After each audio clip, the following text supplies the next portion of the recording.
Hey, college sports fans, as the Clemson Tigers and LSU Tigers are churning toward a tremendous season opener matchup, we are going through the Clemson position by position room previews for this season. We're also taking a look at all time at each position. And so we'll do that in this episode with the running backs, which is quite a distinguished list at the top for Clemson. I'm Bill Zimmerman. This is the Reign Supreme All Way podcast.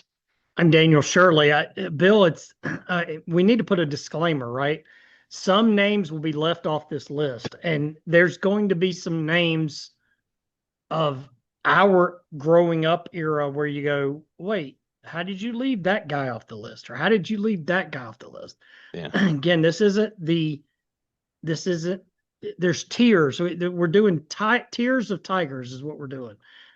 There's your tagline, and that's what I do for a living, I guess. But no, I just think there's going to be names that are really really good players, but just don't quite live up to that top group. And look, I think there's a clear top three for me. And we'll debate and we'll talk about that. But then there's another tier of, you know, you look back and go, man, I love Terry Allen, Hmm. right? Right. And I mean, what a player he was. What a player Kevin Mack was. What a player. How do you leave Chuck McSwain off the list? Or how do what about Cliff Austin, what he meant to that championship team? Right. Lester Brown, Flowers, Bill. We've talked about on or we will talk about on a couple other episodes. Favorite players, Terrence Flagler for me was as exciting to watch as any running back who's come through Clemson Right. up until up until some of the recent names, Yeah. right? But he's just quite. He and Kenny Flowers split carries. They split duties, so they kind Hmm. of, if one of them was doing the whole job, maybe they elevate. But I don't know. But Terry Allen for me was, until this recent run that Clemson has had at running back in this current era, Terry Allen was the guy, right? He was the guy at running back for me. And I know there's going to be other people that have stats and everything. Um, he was there our freshman year. He was there a couple of years before us. Got hurt, unfortunately, It was a car wreck, wasn't it? something like that. It seems Yeah. like, yeah. But I mean, it just, just a great player. And look, I could go on and on and on. Andre Ellington, as fun to watch as anybody who's come through that program. Right. And then we know what Will Shipley and Phil Maffa have been and had to be the last 3 or 4 years for this offense to even move the ball. Right. So this is a great, great group of running backs. Be sure to subscribe at youtube.com/Clemson Kickoff. It's free. It's the best place to catch all our episodes, and it's the best place for you to comment with your reactions. Yeah, none of this is in any particular order. We'll start that group of sort of that best of the second tier with Terry Allen. I do want to get his numbers out there. 2,778 career yards, ninth all time for the Tigers. 28 TDs, 10th all time. And I'll just never forget him getting outside on Florida State and scoring on a long touchdown run in 1989 against the Seminoles down there in Tallahassee, road game.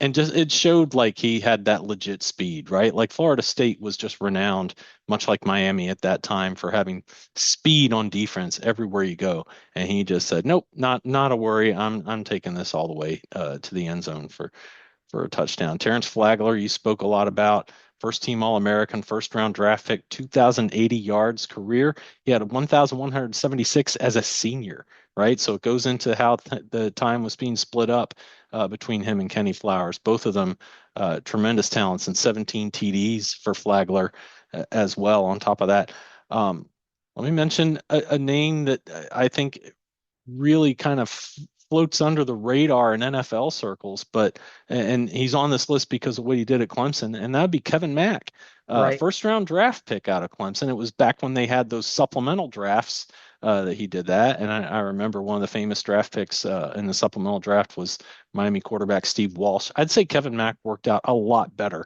as far as the supplemental pick went. One of the few who was a big deal.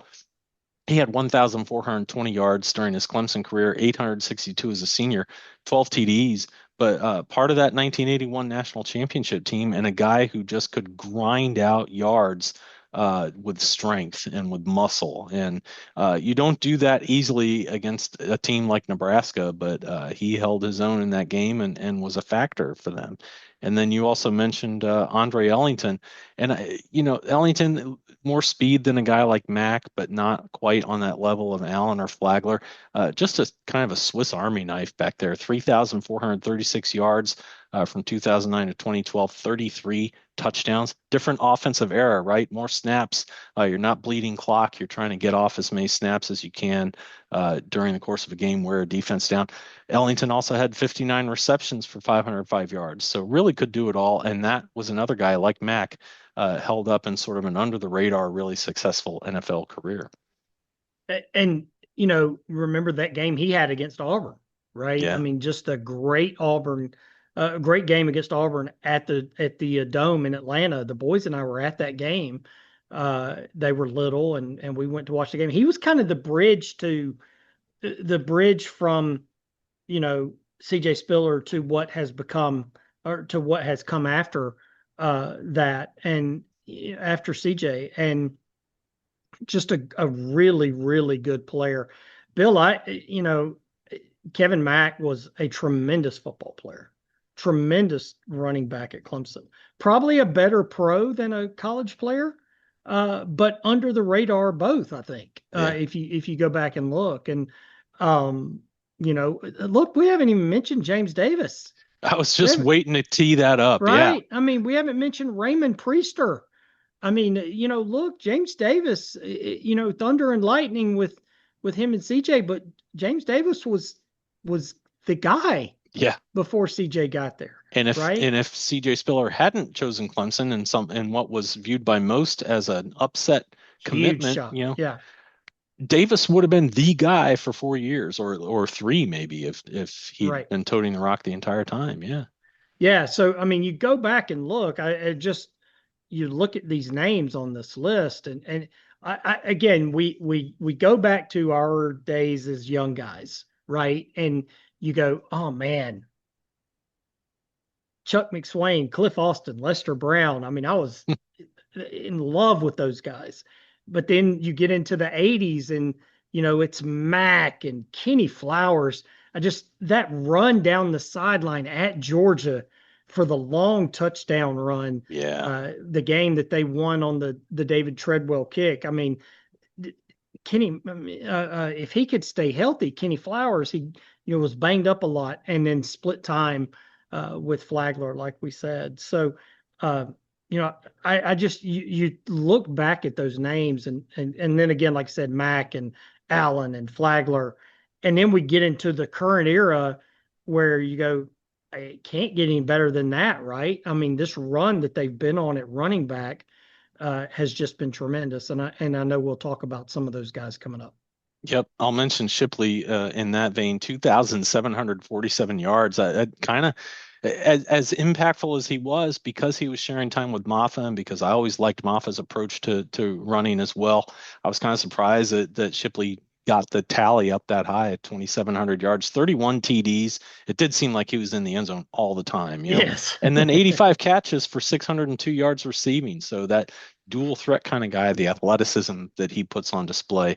And then I do want to mention real quick about Raymond Priester and kind of what got him onto this list, much like Kevin Mack. I mean, it was kind of like Priester, Mack, and James Davis. How do you pick two of those three to fill those spots? But Priester with the school record for most rushing yards in a game with 263, and then also the most career snaps by a running back, 2,329. Again, what might we have seen from James Davis had he not had to split time? Priester was just relied upon by that offense in that era, and it was kind of a down time for the Tigers from 94 to 97, and he was Yep. a saving grace. And who knows what they would have been without him, without his strength, without his vision, knowing where to pick a defense apart and get the most out of every rush that he possibly could. So let's get into these top four names. And one of the rules we have, if you're in the Ring of Honor, you're in the top tier, and that applies for Fred Cohn, 1948 to 1950, just really regarded as one of the greats of the old time Tigers. I wish I had seen him play, and yet I am glad I'm not old enough to have been around from 1948 to 1950.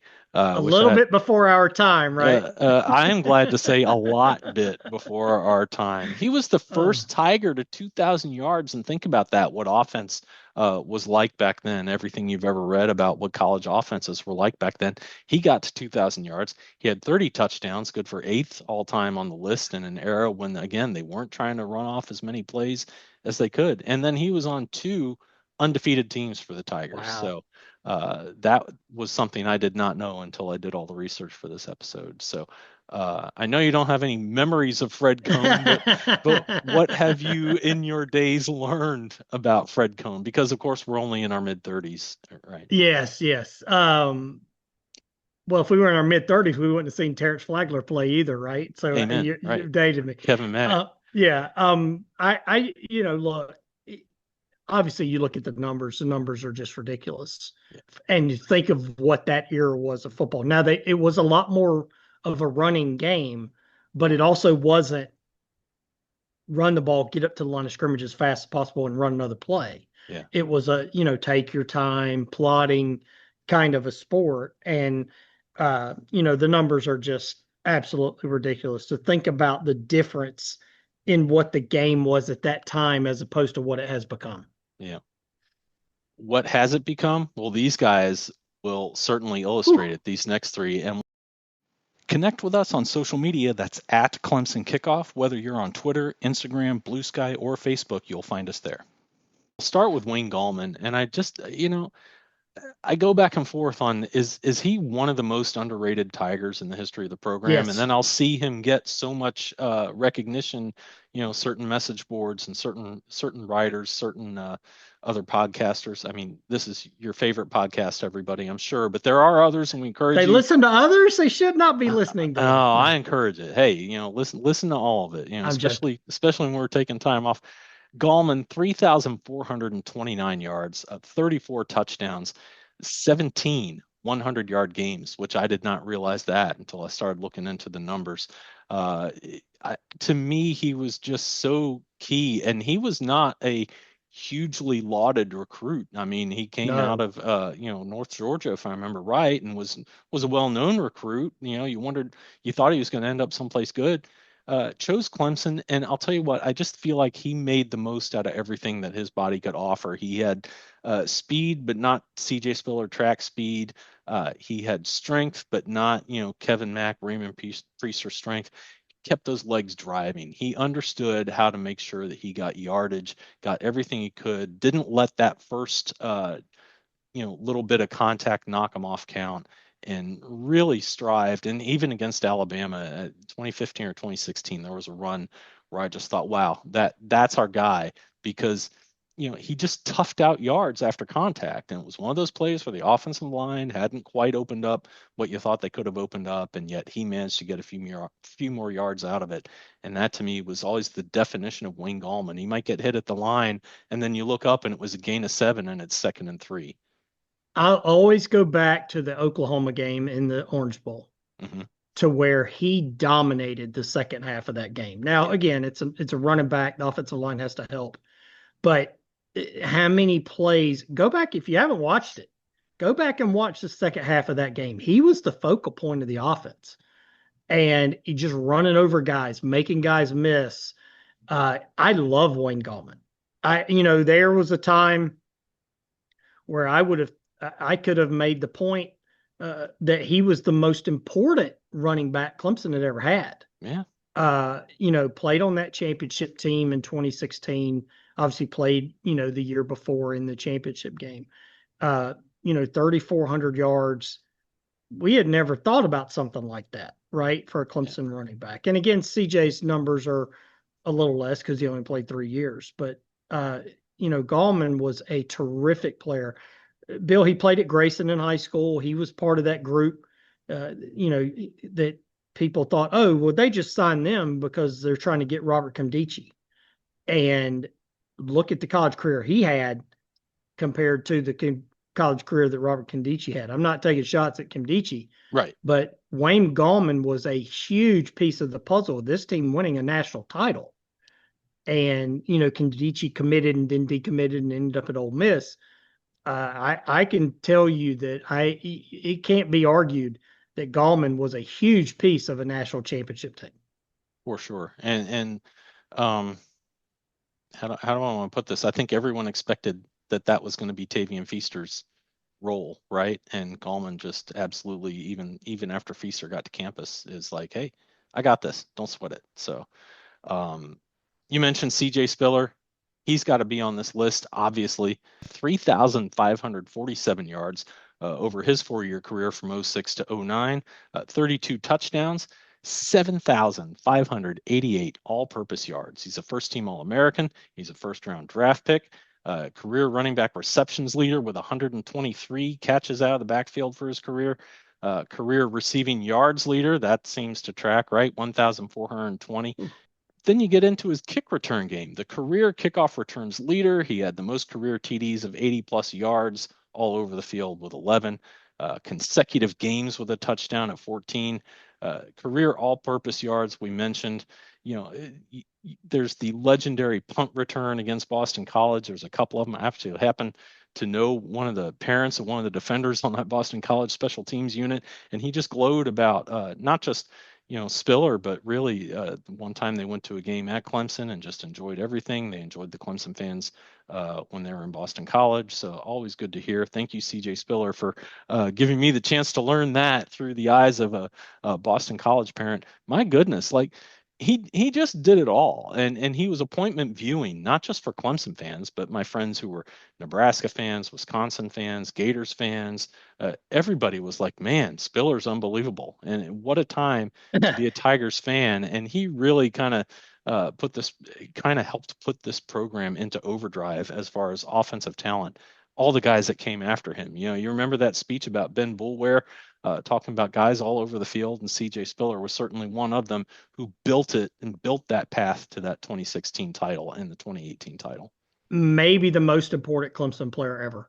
Wow. If you talk about most important, uh, he's in that conversation because, you know, if he doesn't come there, do guys after him not come there? We don't know. Again, we live in a real world. We don't live in a hypothetical world. But I know what the offense became after they got him. And, you know, I know they lost that game to Georgia Tech in the ACC championship game, but that game he played in that game was unbelievable. Remember the game at Miami where he Wow. had the long kickoff return and they caught the pass, the swing pass out of the backfield. There's just so many of those games, Bill, that you go back and go, my God, he was the best player on the field. How did he not get more recognition nationally Yeah. for what he did? They weren't as great. They weren't as good defensively. That obviously helped. They didn't win quite as much as they did after he played there, but he changed the program, right? And he made it with some other guys who came along after him. He made it cool to go to Clemson.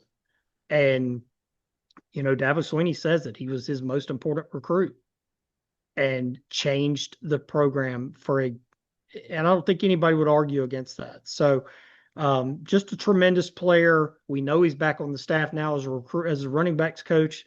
He's got a little bit of heat, I guess, but I think he's done a good job. They're recruiting really well right now at running back, or at least they have the last few years. So, but it can't be denied what he's meant to this program as a player. Oh, absolutely. And we'll get into what his room is going to be like as a Yep. coach with the running backs for 2025. But first, we got one more name to go, and that I'm sure you can all say it with me at home. Travis Etienne, 4,952 career rushing yards, that is the career leader. He was a first-team All-American. He was a first-round draft pick to Jacksonville. He's also got the highest season total for a Tiger at 1,658 yards.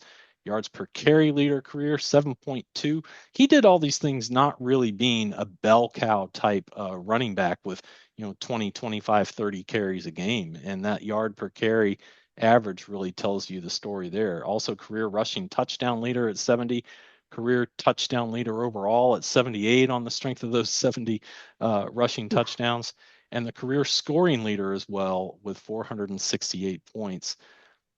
I mean, Spiller and Etienne like neck and neck.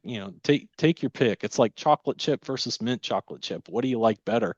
But for me, Etienne channeled it all into the running back position. Spiller had that multi-talented skill set where he could, contribute in so many ways, and had a guy like James Davis who deserved to take a lot of carries and spell him a little bit. Etienne, I don't know that they win that second title without him being who he was all year long, given as capable as Trevor Lawrence was. Changing your quarterback out is not easy, but you have that rock at running back who can take over a game if he needs to.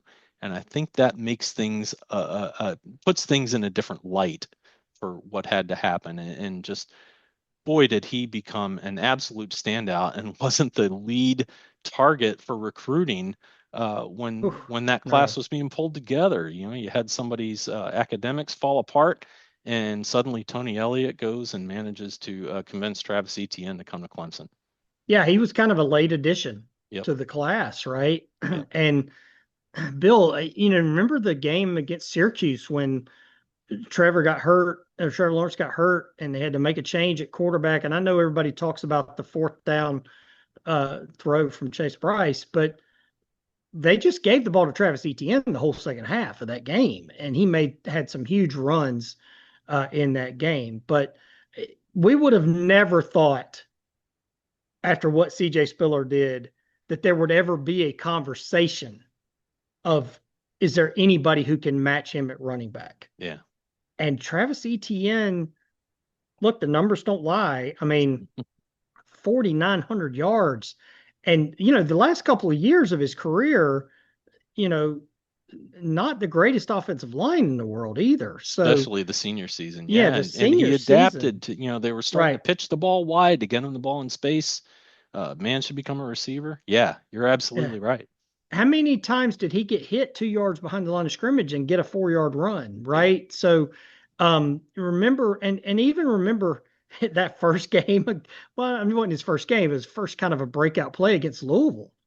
And, he gets hit and just stays up. And, I remember Chris Fowler saying, "Oh, he's a sprinter," as he's sprinting down the sideline. And, it was, it's kind of a sign of things to come. And, Yeah. Didn't even know what he was going to be, but just a great player. Wasn't a great blocker when he got there, right? Wasn't a great receiver when he got there, but he became really good at both of those, on top of just being, man, give the guy the ball and go get 5 yards, Yeah. So, just a great, great player, had a great career. And the touchdowns, just ridiculous, the number of touchdowns that he had. Like you said, career scoring leader. You usually see career scoring leader, it's a kicker. It's not a Yeah. running back. Right. And that's unusual to see a guy have that kind of an impact on a program. Yep. And one of my famous, hey, check out our website, clemsonkickoff.com. It's got kickoff times, it's got archives of episodes and blogs, some offers. It's a simple resource for you. One of my favorite things about the run at Louisville that you mentioned is, if I remember correctly, he said, "Hey, I'm going to get chewed out by Coach Elliott because that wasn't the right read for that play that they called," you know, and all was forgiven, obviously. But then you get that famous Kirk Herbstreit quote, "The embarrassment of riches," because the Right. talent was so deep at Clemson at that point, and the former the player's name is escaping me, but the former player's got the "We Too Deep" rap song, and they were truly, literally too deep.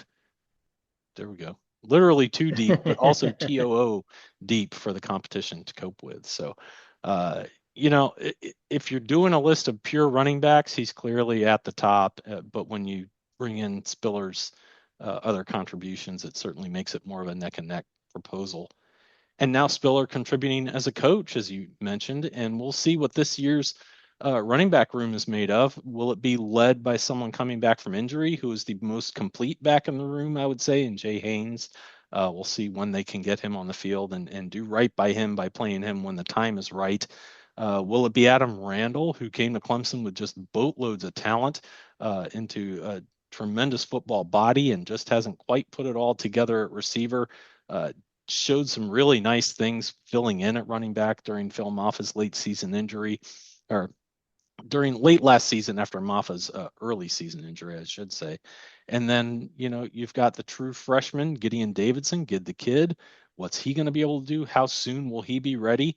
Etienne didn't start as a true freshman. And Right. then you've got David Eziamume, who has that ability. And, apparently there were some possession issues with him, football protection issues, hanging onto the rock, I guess you could say. We'll see if he's been able to shake that, if Coach Spiller and or others in the coaching brain trust have been able to shake that loose. You've also got son of a Clemson legend and Keith Adams Jr., who's able to get some tough yards out. It's going to be a challenge. What's the old saying? If you have two quarterbacks, you have none. What is it if you have six running backs? Well, yeah, I mean, you have options, I Yeah, guess, at the very least. I do like this group. I know it's going to be different than having, Will Shipley and Phil Maffa back there. Um, it's going to be a different look. But I like what these guys bring to the team, and I Adam Randall um, is not a clear running back, but he played running back in high school. We saw the kickoff return against SMU, right? yeah, How important that was. Um, and he played pretty well against Texas I thought for so. not having even practiced much, right? So I think that there's a chance for this group to do some things. We'll see what Gideon Davidson is as a true freshman. Is he going to be ready right out of the blocks? Probably not. So you're going to have to lean on some of these other guys. Don't forget about Keith Adams Jr. He's still there. He's still Right. around. So, there's some pieces there that okay, it's not Maffa and Shipley or Maffa or Shipley, but there, there's enough to get the job done. And you and I've talked about this before many, many times. If you're good up front, you can get by with some offensive line, with some running backs if the Yeah. offensive line does its job. So that's the key to all of this. Totally agree. And we've already recorded our quarterbacks episode. I don't know if we've posted it yet or not. We'll see what order they come out in. We also talked about Klubnik being a factor in the running game, and there are some wild card factors that go into that. How much do you want to run Cade Klubnik? Well, if Randall and or Eziamume and or Davidson and or Haynes and or Green and or Adams, if they can emerge and do this by committee, or if one or two guys really separates themselves from the pack and they kind of become a bell cow or a tandem bell cow running attack, then you don't need to run Klubnik a lot. And I totally agree with you. It's going to matter who's up front. And I do think Clemson, when Marcus Tate was injured last year, the running game became a little more difficult. You also, I'm sure, had that shoulder injury that just kept bothering Maffa more and more.